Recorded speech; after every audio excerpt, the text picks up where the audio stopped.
Out of the Ordinary Insights, brought to you by Investec Specialist Bank. Joining me on Captains of Industry is Phuti Mahanyele, the CEO of the Shanduka Group.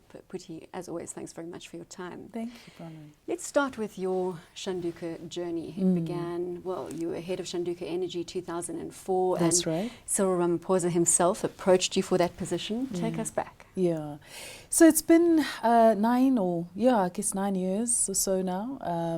It seems like a lifetime ago.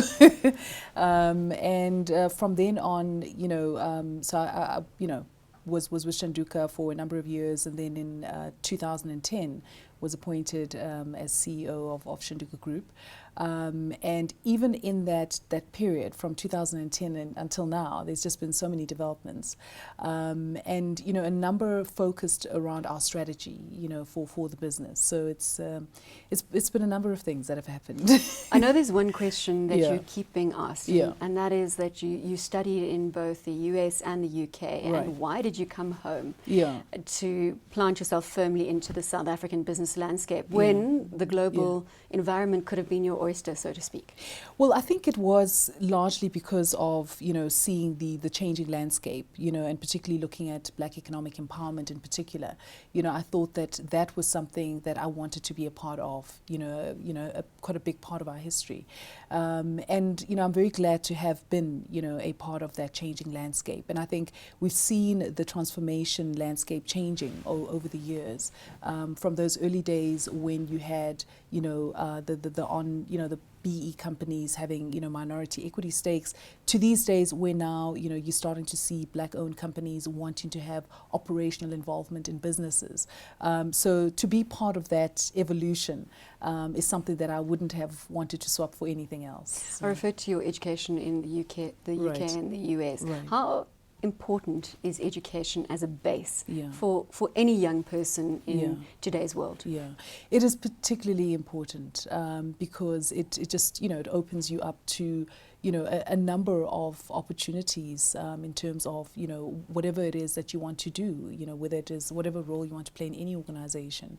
And also I think from an international perspective, being exposed to different cultures and, all of that is, I think, of great importance because, a very important part of your role in businesses is your ability to interact with people who come from very different cultures. So, yeah. That solid grounding obviously feeds through into Yeah. the Shanduka Foundation. At Yeah. the moment, you sponsor 167 schools. Right. Yeah. Tell me a little bit about that project. Yeah. So within the Shanduka Foundation, our biggest focus is on education.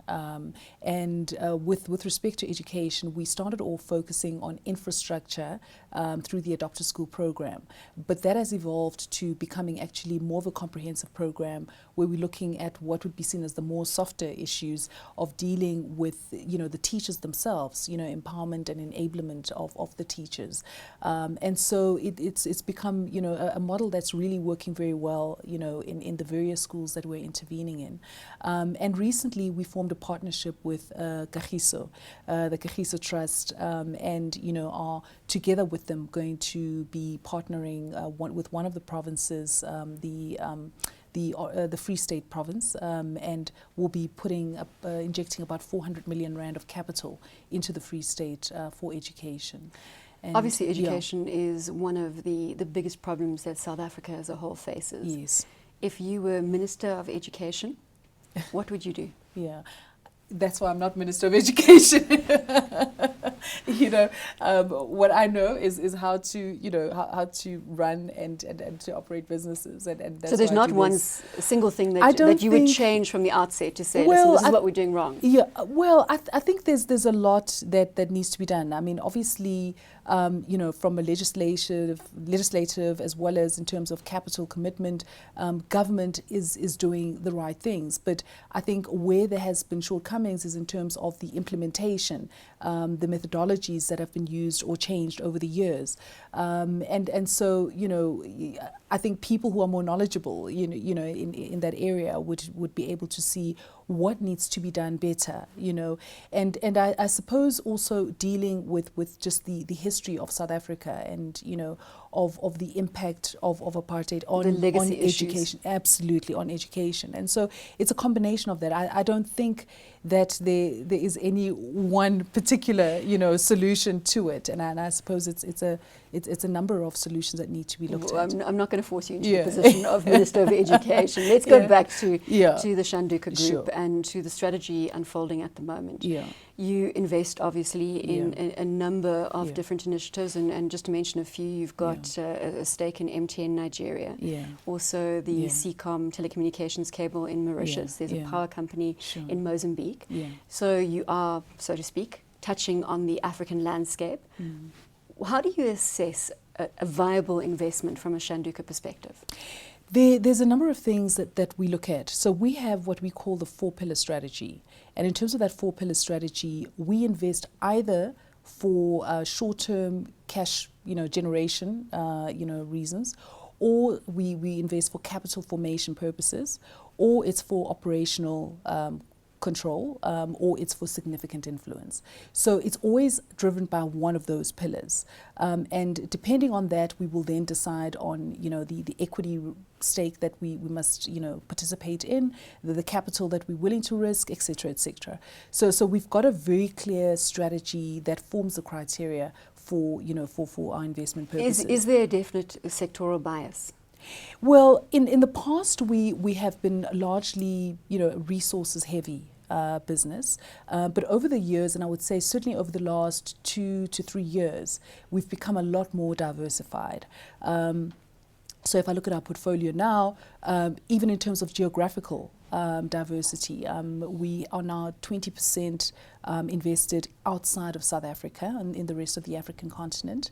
And in terms of sectors as well, whereas about 3 years ago we were about 75%, you know, resources heavy, we are now invested in about 39% or so of our portfolio is in resources, and the rest is in a diversity of other sectors.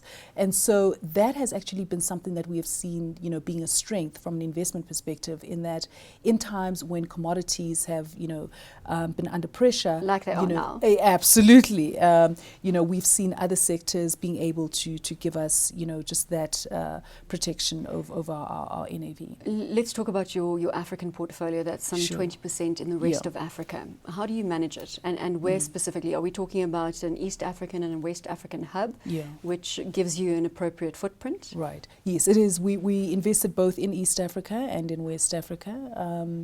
And it's, you know, what we, our strategy with respect to our, you know, investments outside of South Africa is that it's largely for capital formation. So those are investments which would typically, you know, be minority equity stakes. However, in value terms, they are quite significant.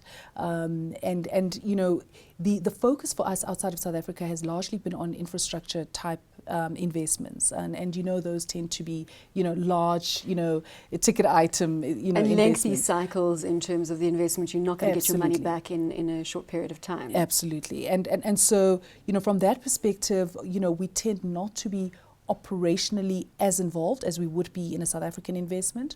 So you're not on the ground there, we're not, you know, we're not really on the ground there. So it's very much, the monitoring is from a board level, you know, and so it's not really operational involvement in those investments. Do you see a high growth potential out of the rest of Africa? If it comprises some 20% at the moment of your operation, do you see that swinging significantly, maybe a 50-50 split in the next 3-4 years? The potential is definitely there. It's definitely there. And when I look at some of the investment opportunities that we're looking at now, if we could do everything that we would like to do, we would have a much more significant involvement outside of South Africa, and just, you know, be more broadly invested on the African continent. I think South Africa will always be, you know, the primary base for us in terms of the portfolio of investments, but we would like to have more exposure outside of, you know, on the rest of the African continent. Let's touch a bit more on Cyril Ramaphosa, now with his position as Vice President of the ANC.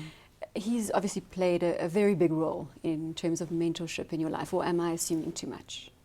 Well, he has, yes, absolutely. I mean, over the last 9 years, he certainly has been, you know, a mentor in my life. Yeah. Is there an overriding lesson that you've learned from him? Oh, there are many lessons that I've learned from him, but I think one that stands out is discipline. He, is a very disciplined person, and How do you define? Let's start with defining that discipline, and then exploring that a little further. Yeah. So when I think many people who will meet him will see the very friendly very interactive person, but behind that behind his achievements and all of that is this strong discipline. He's got a high work ethic. He literally works around the clock, and so in terms of the mentorship, it's not just looking at what he says. It's more about what he does. From my perspective, it's being just observing him and the things that he does. He works very hard. He watches everything. I mean, very professional, and is very observant about behaviors and everything that people do. So the diligence and all of that, and it comes through very strongly when you work with him. He also has a lot of empathy that he shows to people, and it's something that is very important to him, and I think you cannot but be affected by that when you work with him, is to have that sensitivity towards the challenges that people face. Yeah. Are you trying to drive the lessons learned from him into the culture of the Shanduka Group? Obviously, the work ethic, the strong work ethic, and the discipline, as well as the empathy, are those tenets of Shanduka? 100%. One of the things that is very clear in the Shanduka environment is that we have a high performance culture. And there's absolutely no room for error.